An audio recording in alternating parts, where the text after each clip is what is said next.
Hey guys, welcome to the video podcast with marketers. I'm Sonny T.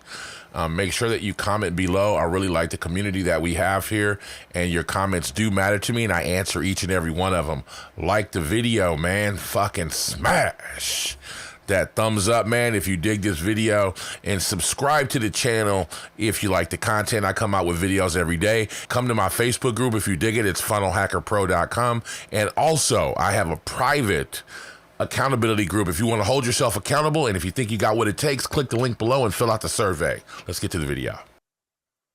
All right, just a quick video to kind of talk about what I learned from Gary Vee's book, Crushing It So Far. And then there's kind of like a Mailbag Monday question in here as well. So first I'll talk about Gary Vee's book, what I've learned so far, which is a whole bunch of nothing, right? Last Sunday, I talked about like motivation and discipline. And I also talked about today in my private group about having your USP and, which is a unique selling proposition, what makes your product special. But I also talked about how, I was like, hey, a USP is not only to draw in your customer or your prospect or a new client, say, for instance, if you have an agency, it also works as a way to repel people that you don't want to work with. And I talked about the Lopez losers and how, I got like 1,000 of those dudes into my funnel and sold those guys some shit. And they were like the worst customers ever, right? Just total dumbasses, a lot of them. I mean, seriously. And I really had to have a conversation with Nancy and say, man, listen, I'm kind of tired of these dudes. I'm ready to shut down my whole shit. And she's like, don't do that. Just stop talking to dumbasses, right? And so that's what the USP is about. And the reason why I talk about this is in this Crushing It Gary Vee book, he's talking about becoming an influencer. And it's basically the same shit Russell Brunson said in a different way, right? And what people have been saying a long time. And that's having a personal brand. And everybody's kind of on that right now because that is the future of the internet right now, a personal brand. So if you want to make money just kind of talking about being you and being extraordinary, it's possible. The one thing I like about it in Gary Vee's book that he does say is that it's not an overnight solution. It's going to take you a couple of years of just putting out content and learning, right? But here's the thing, right? Building your personal brand shouldn't be a rush job because it's your personal brand. It's always going to be there. It's who you are. You're not building up a product to say, okay, I am so-and-so agency. I'm just Sonny T, right? That's just what I am. I'm Sonny T. So I can use my personal brand any way I want to use it, right? So building up your personal brand should start today. Now, here's what's a piss off about Gary Vee's book to me. He spends so much time trying to fucking cheerlead on the fact that you need to start a personal brand. He's almost begging you to go to work. And I don't know, man. I don't know why I found that frustrating, but I think the biggest thing I found frustrating about that was, why in the fuck should somebody have to beg you to go to work? Get to work, man. It's only in your best interest that you start working on your personal brand now. Now, I had a question that, well, it wasn't a question. Someone in another group talked about he didn't know what kind of content he wanted to post up on his channel. I named my channel Sonny T, right? I even took the whole podcast of marketers is still there because it's just a part of my brand, but I changed it over to Sonny T for a couple of reasons. Because I would rather just be Sonny T and I can talk about what the fuck I want to talk about. And it could be motivation. It could be personal branding. It could be influencer marketing. It could be apps.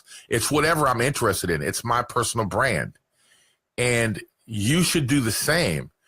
And the moment that you say, I am going to just be Shane, right? This is the guy that asked the question. The moment that you decide to do that, then it doesn't matter what the fuck you talk about. Just get to work, man. We shouldn't have to sis boom by you and write an entire book trying to motivate you to lock in your income. And, I'll tell you a bit of a story about how Podcast for Marketers came about. So my wife and I were talking, I don't know, a few years ago, like 3, and we were talking about putting videos on YouTube. And she said that imagine what your YouTube channel will look like in 20 years.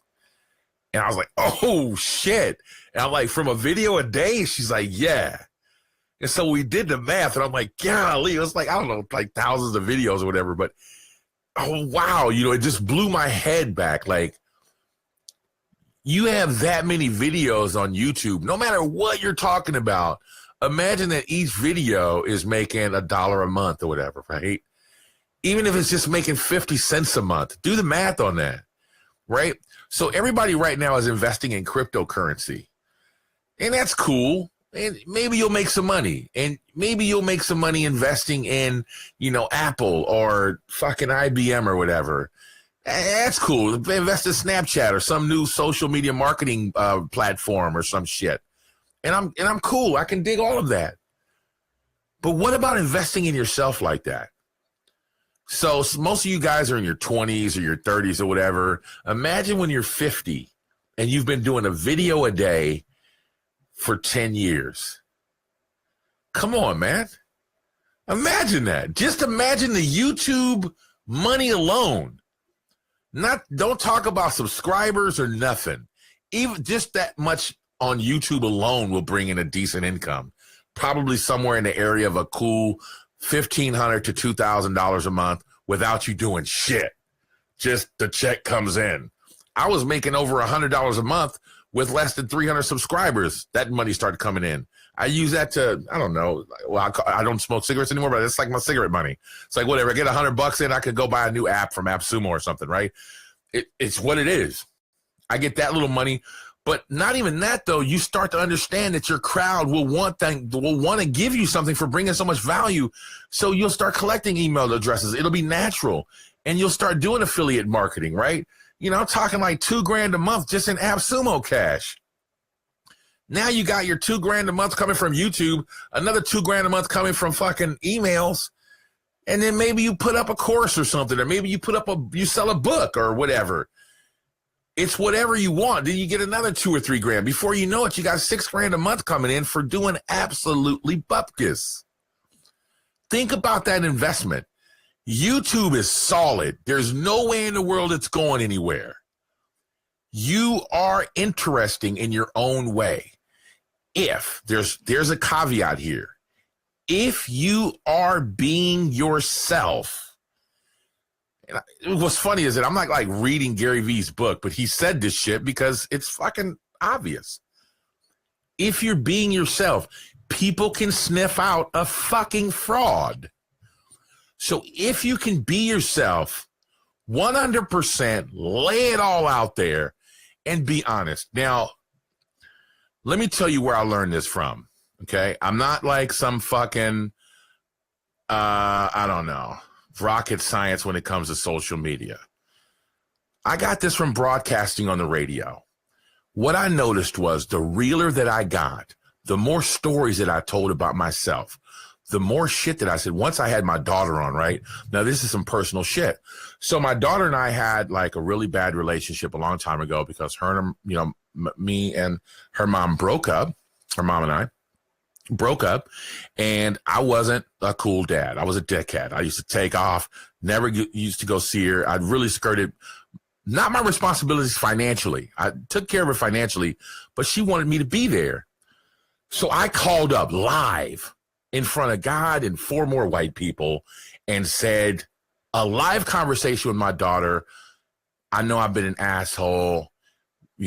I'm sorry. And what did I do? What was life without me like? And she was like, listen, dude, you know, I was a cheerleader, a head cheerleader in high school, and we used to do cheer contests and we won. And I really wanted you to be in the crowd, and you missed my cheerleading practices. And, you know, when I graduated, you weren't there, and it just really sucked. And I mean, she like laid it all out there and like sliced me up in front of my whole audience. What did you think that it did for my ratings? Do you think everybody hated me? No. My ratings jumped up. I became like the hit of what, you know, my little radio station there, right? I was the shit. And so I started learning that the more and more that I told stories about myself and kept it real and shown my imperfections and my flaws, and that I was working on those flaws, and that I was willing to keep everything totally open and then teach those lessons, kind of like I'm doing right now with you, that people appreciated the realness. And so that's where I got that from. I didn't get it from fucking Gary Vee or fucking Cry Lopez or anybody. This is just my own personal experience that people can sniff out a fraud. So if you get on your YouTube channel and you want to talk like Chad and try to sell videos and you want to become a radio announcer, you're going to suck ass and you're going to fucking flop. But if you get on there and you just keep it real, mistakes and all, I misspell shit all the time. Like, Sonny, you're a dumbass. People love that, right? Because they misspell shit too, and they get frustrated with it. Keep all your mistakes in. Keep everything in when you fuck up and you say shit wrong. And laugh at yourself and keep it 100% real. And own your bullshit and own your fuck-ups. You take everything away from the trolls. Everything. You worried about trolls? If you're talking about something that you're not 100% sure of, just say it. Hey, man, listen, don't fucking cut me down. I'm not the fucking rocket scientist of cryptocurrency. I'm just giving you my fucking advice. Here, if you know more about cryptocurrency than I do, why don't you comment below and let us know what we should be doing? Because I really don't know what the fuck I'm doing. I just took all of the fucking power away from trolls and put it back in my cockpit, right? I put it all back in my seat. I am controlling this by being honest and saying that I'm a total dumbass and I don't know about something, and please help us below. Then you can't get them to comment, right? Then you can't get them to comment. It's only when you don't mention it that they get, well, actually, they don't come in there because they want to try to prove you wrong or whatever, right? It's like there's a troll fucking version of YouTube somewhere and go, hey, this guy over here made a comment about some shit he doesn't know about. You got to come over here and comment on it. The armchair dudes. So my frustration with Gary Vee's book is nothing other than he's basically kissing your ass and talking to a bunch of people about what they did to become internet famous or whatever. And he shouldn't have to do that. You should just want to do good for yourself. So I wanted to come out in just kind of tell you things that are to your benefit by creating a personal brand and giving up value on YouTube. The first thing is that the first benefit is you get good at it. That's number one. So when you get on YouTube every day and you get behind this microphone, if you're going to be in front of the camera, if you're just going to be behind the camera and do what I do, no matter what it is, when you broadcast every day, you get better. The second thing that happens is you start to understand your flaws, the chinks in your armor. You start to understand that you need to stop uhs and ahs. You learn to pause, take your time, think about what you're going to say, and you stop those ahs. You start to sound more professional. You start to speak with authority. You start to understand that people are listening to you, and you start to understand you should address those problems and help them get through those problems if you have an answer. You get good at what you do. You understand how to project your personality through your microphone. That's the most important thing that you could do with YouTube, with podcast, even with a blog. People need to feel like they're right there with you. Understand tonation, inflection, and what you say. Understand that ums and ahs get on people's nerves, and right? Get on people's nerves after a while. So learn how to dial those back, like I've just done over the last minute.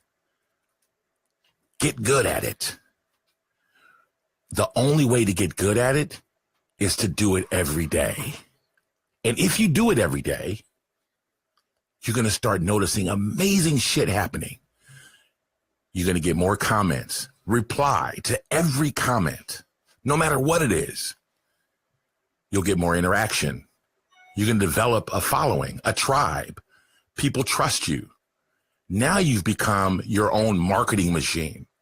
You'll become an influencer. People will approach you to promote their products. Well, what the fuck? Is that really possible? Yes. Stop fucking around. Stop guessing. Stop wondering and just do it. We shouldn't have to beg you to make your life better. Think of it like this. What will doing a YouTube video every day hurt? Will it hurt you? Will it enhance what you do? Will you learn lessons? Will it hurt your brand? No. There's only a positive outcome from going online every day and putting in work. You learn good, you create good habits, and that's it. What could be wrong with that? All right, so that's all I have for you today. I see that here come the ums back, right? So here comes, that's all I have for you. That's a wrap. I'll probably holler at you guys. I'm going to coffee break your asses right now. Another day, somebody's like, man, come on, Sunday, there's no coffee break. Coffee break.